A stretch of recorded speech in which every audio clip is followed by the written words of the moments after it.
So, it's been officially confirmed that Rachel Zegler is going to be playing the role of Eva Peron in the upcoming Jamie Lloyd-directed revival of Evita in the West End. Look at me, sure. Look at me, sure. I am the Snow White now. What an idiot I've been as a young person in this industry who has no filter and no idea what she's doing. I did not like Snow White. The reason why is that the actress that plays Snow White, she acts like a weird. Weird.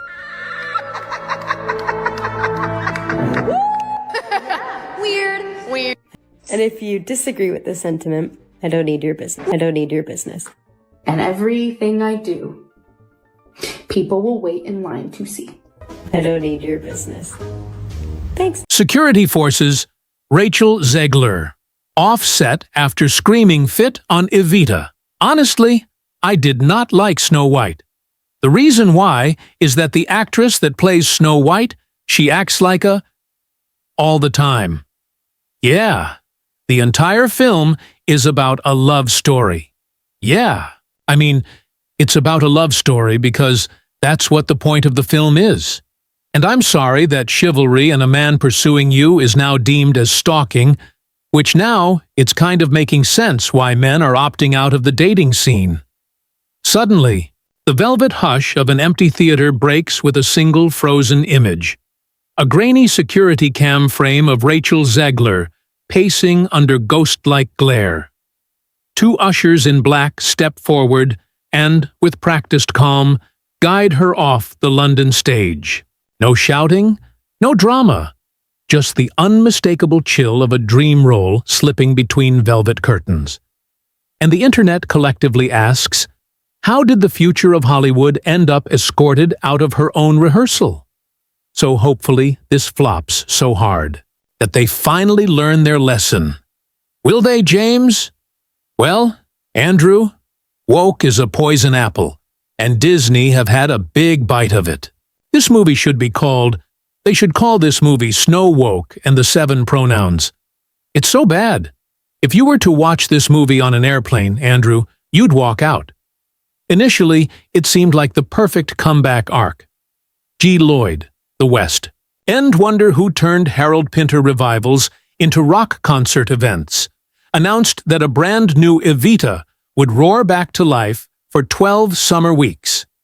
And at its center would stand Zegler, Golden Globe darling, Spielberg discovery, and the youngest, Eva Peron ever to grace that storied score. Ticket lotteries, $25 rush seats, gleeful tabloid spreads. The narrative sold itself as the triumphant rebirth of a star who had stumbled through Snow White sound bites and Shazam box office faceplants, yet still carried vocal fire. I say, if I'm going to stand there 18 hours in a dress of an iconic Disney princess, I deserve to be paid for every hour that it is. But the glow dimmed fast as text whispered about morning call sheets slipping by 10, 15, sometimes 30 minutes. While journaling sessions ran long, ensemble singers quietly asked for monitor tweaks because Rachel's impromptu riffs kept swallowing their harmonies. Lighting crews joked that every Fresnel was a potential negotiation. Nothing explosive, just a steady drip of rewrites, questions, and rescheduled notes that felt less like creative collaboration and more like rehearsal roulette. One veteran fly operator muttered that the show wasn't blocking around its scenery. It was blocking around one performer's mood swings. You got time to pass some time? Hey, you want the way out? Until the Wednesday lighting run-through, nobody realized how fragile the atmosphere had become. House lights dimmed, producers sat in the stalls, orchestra clicked time, and midway through Buenos Aires, Zegler stopped, stared at the stage left, follow spot, and announced she would not continue under this shadow. What began as an adjustment request sprawled into 45 minutes of dead air. Whispered phone calls, and a director's chair left ominously empty when Jamie Lloyd walked out for the first time. When the board op finally balanced the color temperature, the star had vanished through the stage door with no goodbye, no text, no anything. From that moment on, the creative conversation ran only through intermediaries. Assistant directors delivered every note. Stage management relayed every tweak. And the cast felt the invisible fracture widening beneath their tap shoes. It is the real beginning of my life as a young lady of America. Of America. A week later came the clip that exploded across gossip channels faster than any trailer drop. Security footage, black and white, timestamp flickering, shows Zegler. Pacing, hands fluttering, and anxious punctuation while stage hands cluster in the wings. Off-screen, someone snaps, "Get her out now." And the ushers materialize like phantoms from a thriller. They offer no theatrics, just quiet authority as they guide her toward the VA line. Her shoulders tense, her head turns, but she steps. Because what choice remains when trust collapses under spotlight heat? The orchestra cuts, the room holds its breath, and within hours, that footage fuels reaction videos titled "Fired," "Meltdown," "Career Over," racking up millions of views before dawn. But it's hard, and it's lonely. It's very lonely. I just know that if that loneliness can exist, so can other things. And I will be okay. Behind the scenes, producers combed contracts, hunting for morality clauses broad enough to trigger recasting. Understudies drilled Eva's lung-busting high notes in practice. Rooms that suddenly felt like war bunkers.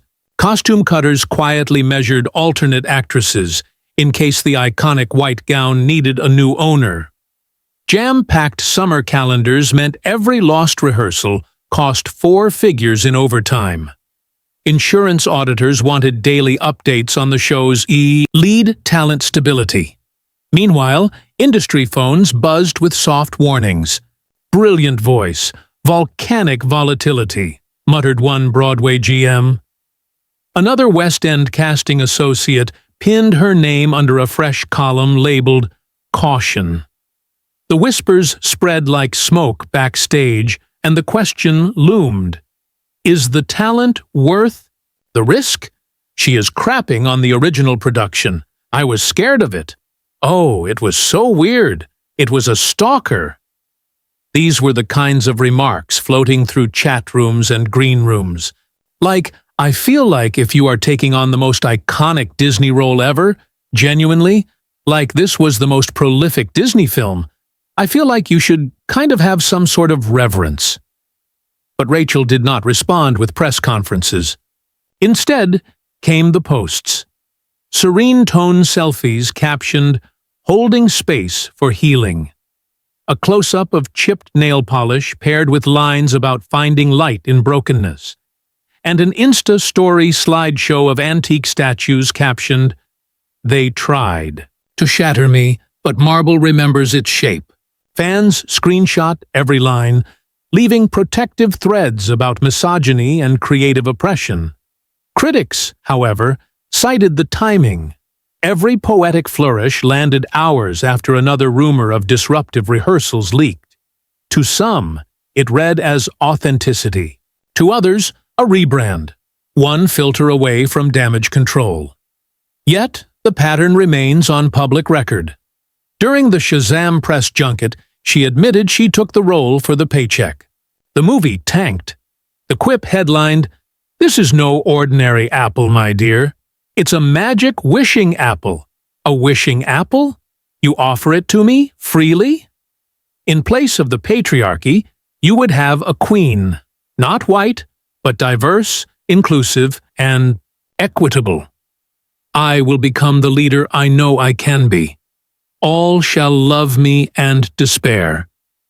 Music. Oh, what has she done to you? Fear not. First love's kiss can break any curse. On the Snow White set, viral sound bites about princes, with no purpose and outdated fairy tales transformed a family classic into culture wharf. Now, a live musical meant to restore her theater cred threatens to fold before opening night. because of backstage turbulence. No PR quote can smoothly choreograph it. Each incident alone is survivable. But strung together, they hum louder than any showstopper note. Here's the twist that keeps our popcorn warm. Hollywood still wants her voice. Agency sources whisper about a plan B. Indie dramas far from tabloids. Maybe a streaming miniseries where ensemble casts dilute the spotlight. Perhaps even a quiet sabbatical to study dialect and movement in some cloistered conservatory. One review exec predicted we'll see re-entry through humility within a year. Another said, studios love a resurrection story, almost as much as a downfall. In other words, the comeback lane remains open. But the speed limit just dropped from Autobahn to school zone. While insiders scurry, theater fans stand divided. One side cheers the producers demanding an Eva who respects the crew clock. The readers, other insists that visionary performers need room to challenge stale norms.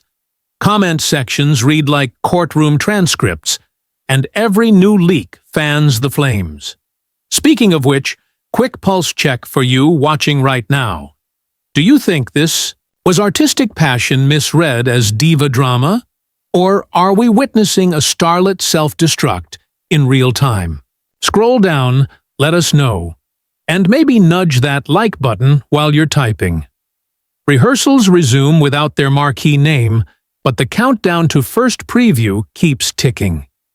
If a new Eva steps in, costumes must be refitted, harmonies rebalanced, marketing reprinted, and ticket buyers gently sold on an understudy made overnight headliner. If Rachel returns, lawyers need amended rehearsal codes, wellness clauses, and probably a therapist on retainer. Either route costs precious days, and the buzz that once made this revival the hottest ticket now misses the box office windows with cold uncertainty. Friends of Zegler say she's overwhelmed, still only in her early 20s, juggling franchise film reshoots while uprooting to a different continent.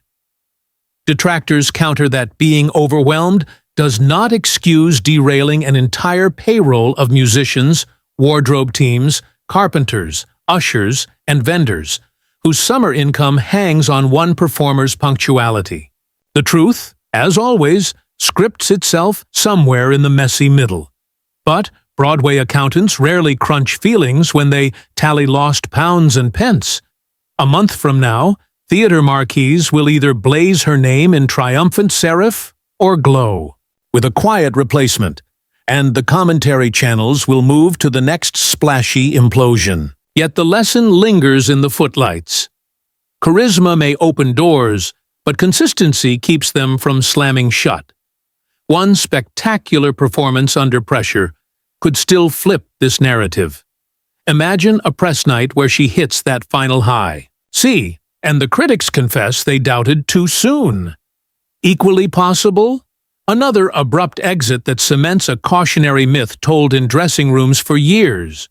Remember Evita, 2025. Always respect the rehearsal call. For now, the spotlight hovers like a halo turned question mark, waiting to decide whether Rachel Zegler is the phoenix who thrives on flame, or the Icarus who flies too close to her own hype. If you've stayed with us this far, drop a quick thought below. Does she get a second chance? Or has the theater world already moved on? And hey, if you're vibing with the deep dives we serve, tap subscribe so you never miss the twist Hollywood hopes you'll ignore. Because the next leak, the next meltdown, the next redemption song is already tuning up in the wings. And we'll be right here to break it all.